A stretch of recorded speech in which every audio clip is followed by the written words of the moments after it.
Hello everyone, good afternoon. Today is the Universal Declaration of Human Rights 71 anniversary. By 1948, the United Nations new Human Rights Commission had captured the world attention under the dynamic chairmanship of President Falcon, a human rights champion in her own right, and the United States delegate to the UN. The Commission set out to the draft the document that became the Universal Declaration of Human Rights. Created with the inspiration referred to the declaration as the international meaning for all the mankind, it was adopted by the United Nations on December 10, 1948. Today we are celebrating 71st anniversary of Human Rights Universal Declaration. Today we have two events. One will give the certificate to the human rights defender today, and the second we are cutting cake here. So I would like to thank you to all of you coming today, and really appreciate your work for the human rights and stuff here. So but we have just a few speakers. They can talk about the human rights. After that we will distribute the certificate and then cutting the cake. So I would like to invite Sandy White. Sandy White is a human rights activist here in Calgary, and she was a former city councillor in London, Ontario. So Sandy White.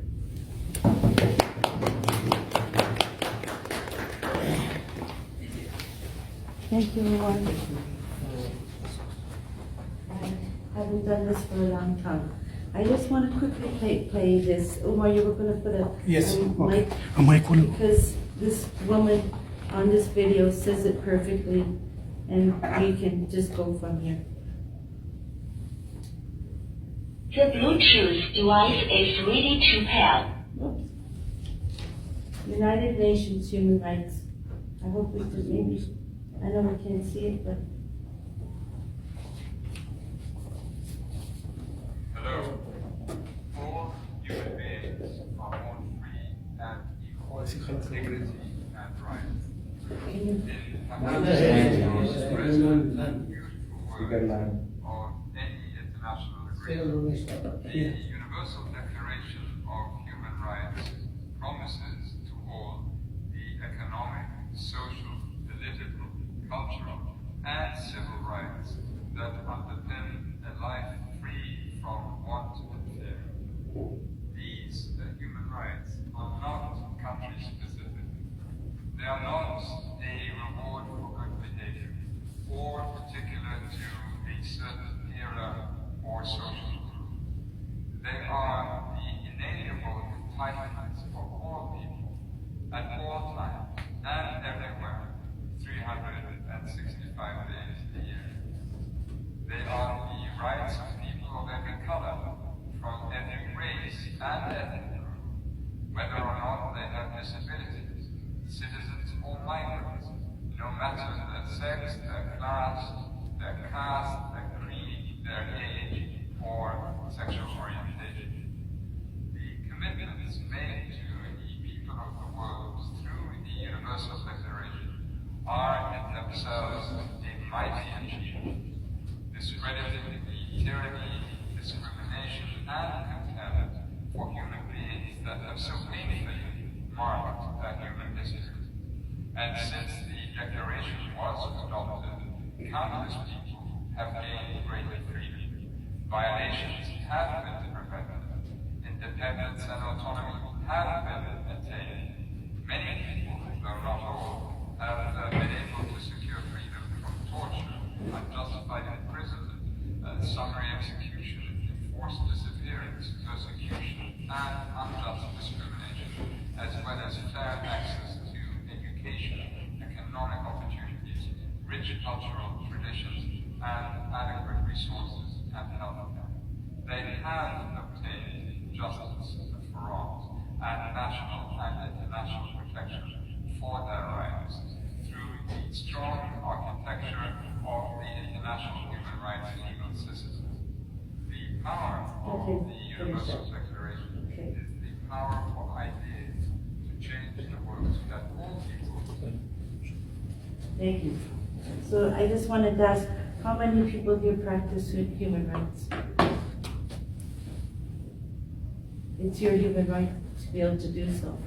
This little book that you have here, it's simple. You know, you can go through it and it will tell you one by one what you are. I don't really need this. What human rights are. And you know, if you expect people to respect your human rights, you must respect theirs too. And that's a part of the issue, I think, in our society, that we have such a selfish society that we don't think about other people. And I could stand here and really talk about the politics that's happening today, and I don't need to name any parties, but I think that one of the things that's said in that message is that today we're sort of going backwards in some ways because the government is taking our rights away. And even in our Alberta government, you know, the workers, they go out and they protest and they stand up and they speak for themselves. And the government now is trying to pass a law that we're not allowed to do that. But in this human rights book, it says we have the freedom to assembly. So I just ask you if you could, you know, try to learn as much as you can learn. You know, find, if it's difficult to understand in English, ask someone to help you. Read it in your language. Take time, because we're in hard times. And we need to know what our rights are, or the government will just take them away and we won't even know that it's happened. And you know, I said at work not so long ago, with the provincial government, the way that they're conducting themselves, not all of the people that are in the provincial government, but the higher leadership and whoever's behind them, are really, they're just so far right and they've gone so backwards after all the work that we've done. And you know, I was saying at work, we have the right to work, we have the right to eat, we have the right to earn money so that we can have a house and for parents take care of our children, whatever that means to us. And we were talking about this and I said, oh, I hope that they don't take this right away from us to talk and work like this freely. I hope they don't come and arrest us. I've been in Syria and I've had family friends that have gone missing, and I know from that aspect that that's a possibility. And the woman looked at me like, that wouldn't happen in Canada. The next thing you know, they're trying to tell us we cannot go out and protest. So people, please beware of what's going on with the government. Speak up, you know, take time to share this information with other people, because the more knowledge you have, the better off you'll be. So don't stick your hand in the sand, get out and learn what your human rights are and stand up for them. Thank you.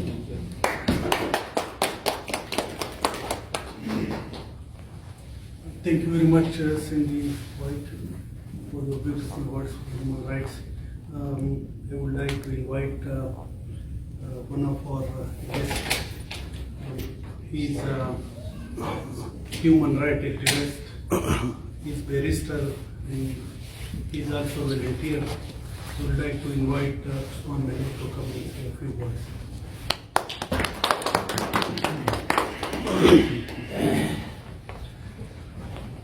Greetings, ladies and gentlemen, everyone present in the room. My name is Swan Mehta, as I've been introduced by Matt, my very good friend.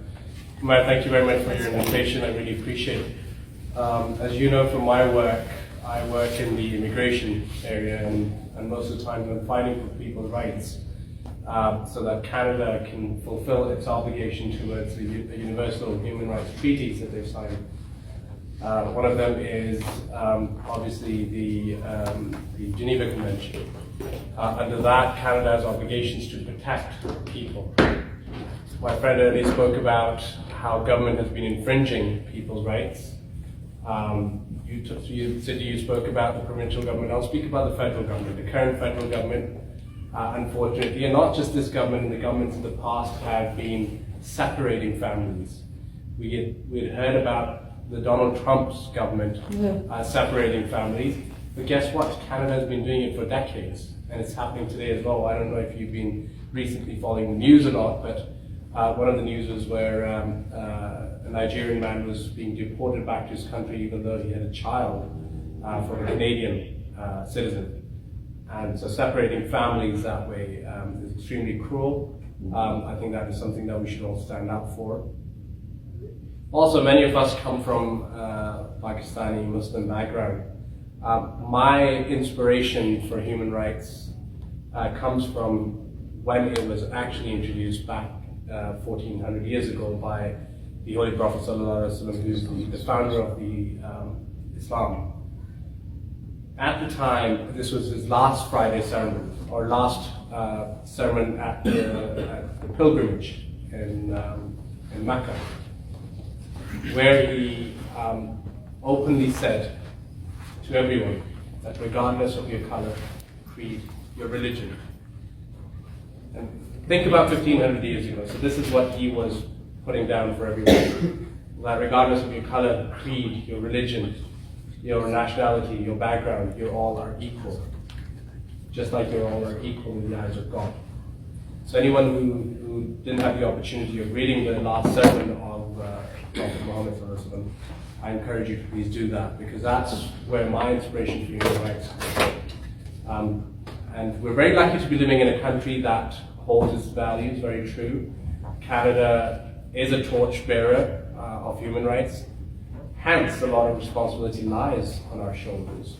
Combine us together. Once many of us have moved here, we've immigrated, we've come here and seek asylum in this country and seek the protection. Now it is our responsibility that we don't forget about people who we have left behind, people who are suffering at the moment. My parents come from Pakistan. Pakistan has extremely poor human rights record.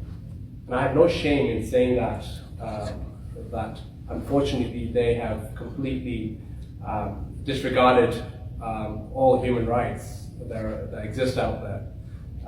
Talk about nationalist movements across Pakistan. It is okay to speak for your people. It is okay to speak for your citizens. It's okay to speak for your own nationality. And unfortunately, that's been curbed in that country. If you're Kashmiri, you're not allowed to say that we would like to have our own right of self-determination. If you come from Pashtun background, and you're not allowed to raise a voice that your people are being tortured, persecuted. So in ideal human rights torchbearers, such as Canada, we should be allowed to speak about these things. So do not be scared if you ever need to speak for someone else. Because if we don't speak for someone else, when the time comes, they would not speak for us. And the time would come, because as Cindy earlier said, that we were thinking about other countries, their human rights are being infringed. This happens in our own land as well, Canada.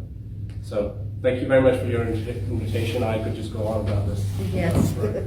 That's what I do for a living, but I get paid. Thank you. Thank you very much, Usman Mahmood. Usman Mahmood is a human rights defender. All the time he raises his voice in front of City Hall, everywhere. If there is any human rights issue, he's coming and time, giving time. Thank you very much. So after this, we'll start.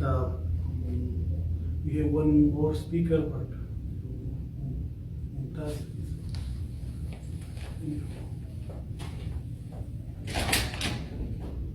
Advocate, sir.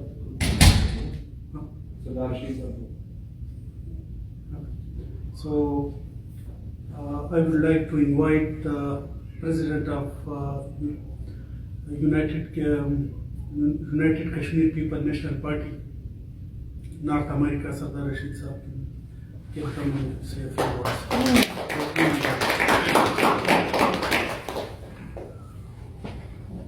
Bismillahirrahmanirrahim. Good evening. First of all, I would like to thankful Pakistan Council Chairman Mr. Khan, my respectable and honorable Minister Barrister for Immigration, Usman Mahmood Saab, my respectable brother, President of our Nation Party, Chair Akbar Khan Saab, and also Cindy White. I really appreciate for Amar and his colleagues, they arranged today for the human rights section, which was past 72 years. as my London friend Basul Islam explained everything, as we knows, we proud as a Kenyan citizen, and we knows about what circumstances going in all over the world. Human rights violation in special, I would like to say, in Pakistan and India, and each and everybody knows about that what's going on in Kashmir. So anywhere in the violation against the human rights, we have to condemn about this situation, and I will really appreciate to Canada where we are living. Canada is the champion in the world, and also my London friend Pastor Swan explained each and everything regarding to this international matters, and I will not take the time because there may be a lot of speakers sitting here. And once again, Amar, and thank you very much for inviting us. Thank you very much.